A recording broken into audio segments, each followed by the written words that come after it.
Yes, നമ്മളിന്ന് മനസ്സിലാക്കാൻ പോകുന്നത് നമ്മുടെ കിച്ചൺ കബോർഡിന് ഉപയോഗിക്കുന്ന പ്ലൈവുഡുകളുടെ ക്വാളിറ്റിനെ കുറിച്ചിട്ടാണ്. ഓക്കെ, അപ്പോൾ കിച്ചൺ കബോർഡിൽ നമ്മൾ ഉപയോഗിക്കുമ്പോഴത്തേക്കും നമ്മൾ ശ്രദ്ധിക്കേണ്ടത്, ഒന്ന് നമ്മൾ 100% PF ഗ്ലൂ ഉള്ള പ്ലൈവുഡ് ആണോ എന്നുള്ളത് നമ്മൾ ഫസ്റ്റ് മേക്ക് ഷുവർ ചെയ്യുക. പിന്നെ രണ്ടാമത്തെ കാര്യം എന്ന് പറഞ്ഞു കഴിഞ്ഞാൽ ഇതിൽ ഉപയോഗിച്ചിരിക്കുന്ന വുഡ് ഒന്ന് നമുക്ക് മീഡിയം റേഞ്ചിലാണെന്നുണ്ടെങ്കിൽ ഹാർഡ് വുഡാണ് യൂസ് ചെയ്തേക്കുന്നത് നോക്കുക. പിന്നെ അതിനും ഒരു പ്രീമിയം കാറ്റഗറി എന്ന് പറയുമ്പോഴത്തേക്കും 100% ഇക്യാലിറ്റസ് സ്കോർ ആണെന്നുള്ളത് നമ്മൾ മേക്ക് ഷുവർ ചെയ്യുക. പിന്നെ അതുപോലെ തന്നെ എൻ്റെ തേർഡ് ഗ്രേഡ് എന്ന് പറയുമ്പോഴത്തേക്കും ഫുൾ ഗർജൻ പ്ലൈവുഡ് ആണെന്നുള്ളത് നമ്മൾ മേക്ക് ഷുവർ ചെയ്യുക. അപ്പോൾ നമ്മളിന്ന് മനസ്സിലാക്കാൻ പോകുന്നത് നമ്മുടെ അമല ഗോൾഡിൻ്റെ 3 ഡിഫറെൻറ്റ് ടൈപ്പ് ഓഫ് മെറ്റീരിയലിനെ കുറിച്ചിട്ടാണ്. ഒന്ന്, നമ്മുടെ സ്റ്റാർട്ടിംഗ് റേഞ്ച് എന്ന് പറയുന്നത് സിൽവർ ഗ്രേഡാണ് വരുന്നത്. സിൽവർ ഗ്രേഡിൽ വരുന്നത് നമുക്ക് മഹാഗണിയും പിന്നെ അതുപോലെ തന്നെ നീമുമാണ് വരുന്നത്. മഹാഗണി വുഡും നീം വുഡും തന്നെ നമുക്ക് PF ഗ്ലൂവിലാണ് വരുന്നത്. അതുപോലെ തന്നെ ഇതിൻ്റെ കോറ് നമുക്ക് 100% കമ്പോസ്റ്റ് കോറാണ്. ഇത് കാലിബ്രേറ്റഡ് ആയിട്ടുള്ള മെറ്റീരിയലുമാണ്. ഇത് ഉപയോഗിച്ചിരിക്കുന്ന ഫേസും ഹൈ ക്വാളിറ്റി ഫേസുമാണ്. അതാണ് നമ്മുടെ സ്റ്റാർട്ടിംഗ് റേഞ്ചിൽ വരുന്ന സിൽവർ ഗ്രേഡ് മെറ്റീരിയൽ. നമ്മുടെ രണ്ടാമത്തെ ഗ്രേഡ് വരുന്നത് ഗോൾഡ് ഗ്രേഡിലാണ്. അമല ഗോൾഡിൻ്റെ ഗോൾഡ് ഗ്രേഡിൽ വരുന്ന BWP ഗ്രേഡിലുള്ള മെറ്റീരിയലാണ്. അത് ഉപയോഗിച്ചിരിക്കുന്നത് നമ്മൾ 100% ഇക്യാലിറ്റസ് സ്കോറാണ്. ഇക്യാലിറ്റസ് സ്കോറിൻ്റെ പ്രത്യേകത എന്ന് പറഞ്ഞു കഴിഞ്ഞാൽ അതിൽ പൗഡർ വരില്ല. അതെന്താണെന്ന് വെച്ച് കഴിഞ്ഞാൽ അതിലൊരു ഓയിൽ കണ്ടന്റ് ഉള്ളതുകൊണ്ടാണ്. അപ്പോൾ ഇക്യാലി പർച്ചനെക്കുറിച്ച് എല്ലാവർക്കും കൂടുതലായിട്ട് അറിയാം. അപ്പോൾ അതിനെക്കുറിച്ച് അധികം പറയേണ്ട ആവശ്യമില്ല.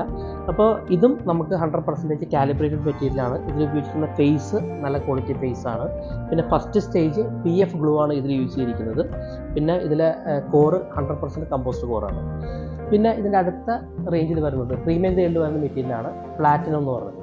പ്ലാറ്റിനം എന്ന് പറഞ്ഞാൽ നമ്മൾ 100% ഗർജൻ വുഡാണ് അത് യൂസ് ചെയ്യുന്നത്. പ്ലാറ്റിനം പ്ലസ് എന്ന മെറ്റീരിയൽ നമ്മൾ 100% ഗർജൻ മെറ്റീരിയൽ യൂസ് ചെയ്യുന്നത്. അപ്പോൾ ഗർജൻ എന്ന് പറഞ്ഞു കഴിഞ്ഞാൽ നമുക്ക് ലോകത്തിലെ തന്നെ ഏറ്റവും നല്ല സോളിഡ് ആയിട്ടുള്ളതും പിന്നെ ഏറ്റവും നല്ല ബലമുള്ള വുഡാണ് ഗർജൻ എന്ന് പറയുന്നത്. അപ്പോൾ അത് ഉപയോഗിച്ച് പണിത് കഴിഞ്ഞാൽ നമുക്ക് കുറേ കൂടി നമുക്കതിൻ്റെ ലൈഫ് കൂടുതൽ കിട്ടും. അപ്പോൾ നമ്മുടെ പ്ലാറ്റിനം ഗ്രേഡ് വരുന്നത് അതുപോലെ തന്നെ നമുക്ക് PF ഗ്രേഡിലുള്ള മെറ്റീരിയലാണ്. അത് നമുക്ക് അതിൻ്റെ ഫേസ് നമുക്ക് നല്ല ക്വാളിറ്റിയുള്ള ഫേസ് വരെയാണ് വരുന്നത്. അത് 100% കാലിബ്രേറ്റഡ് മെറ്റീരിയലാണ്. കോർ കമ്പോസ്റ്റ് മെറ്റീരിയലാണ്. കോർ കമ്പോസ്റ്റ് എന്ന് പറയുമ്പോഴത്തേക്കും അതിൽ ഓരോ കോറും, കാരണം പ്ലൈവുഡിലെ ഓരോരോ പാളികൾ ഓരോരോ വിനിയർ വരുമ്പോഴും അത് നമ്മൾ കോർ സ്റ്റിച്ച് ചെയ്തിട്ട്, കാരണം അതിൽ കോർ ഗ്യാപ്പ് ഇല്ലാണ്ടിരിക്കാൻ വേണ്ടി കോർ സ്റ്റിച്ച് ചെയ്തിട്ടാണ് അത് നമ്മളത് മാനുഫാക്ചർ ചെയ്യുന്നത്. പിന്നെ ഇത് നമ്മൾ 100% കാലിബ്രേറ്റഡുമാണ്. അത് കാലിബ്രേറ്റ് ചെയ്യുമ്പോഴത്തേക്ക് നമുക്ക് ഒരു ഗ്ലാസ് മേടിക്കുന്നതിൻ്റെ ഫിനിഷിങ് അതിൻ്റെ ഫേസിൽ കിട്ടും. അപ്പോൾ ഇത്രയും കാര്യങ്ങൾ നിങ്ങൾ ശ്രദ്ധിച്ചിട്ട് നിങ്ങളുടെ പ്ലൈവുഡുകൾ നിങ്ങളുടെ ആ ഒരു റിക്വയർമെൻറ്റ് അനുസരിച്ച് വാങ്ങണമെന്നുണ്ടെങ്കിൽ നിങ്ങൾക്ക് ഒരുപാട് കാലം അത് ലാസ്റ്റ് ചെയ്യുന്നതാണ്. അപ്പോൾ ഈ മെറ്റീരിയൽ നമുക്ക് ലഭിക്കാനായിട്ട് നമ്മുടെ പാലാരോട്ടത്താണ് നമ്മുടെ ഇതിൻ്റെ ഓഫീസ് വരുന്നത്. അമൽ പ്ലൈവുഡ് എന്നുള്ളതാണ് നമ്മുടെ കമ്പനിയുടെ പേര്. നമ്മൾ 24 വർഷമായിട്ട് നമ്മൾ മാർക്കറ്റിലുള്ളതാണ്. അപ്പോൾ പ്ലൈവുഡ് കൂടാതെ നമുക്ക് WPC 3 ലെയർ, പിന്നെ അതുപോലെ തന്നെ OSB, റബ്വുഡ്, അങ്ങനെയുള്ള എല്ലാ പ്രൊഡക്റ്റുകളും നമ്മുടെ കയ്യിൽ നമുക്ക് അവൈലബിൾ ആണ്. അപ്പോൾ ഈ ചാനൽ എല്ലാവരും സബ്സ്ക്രൈബ് ചെയ്യുക, ഈ പേജ് എല്ലാവരും ലൈക്ക് ചെയ്യുക. Thank you.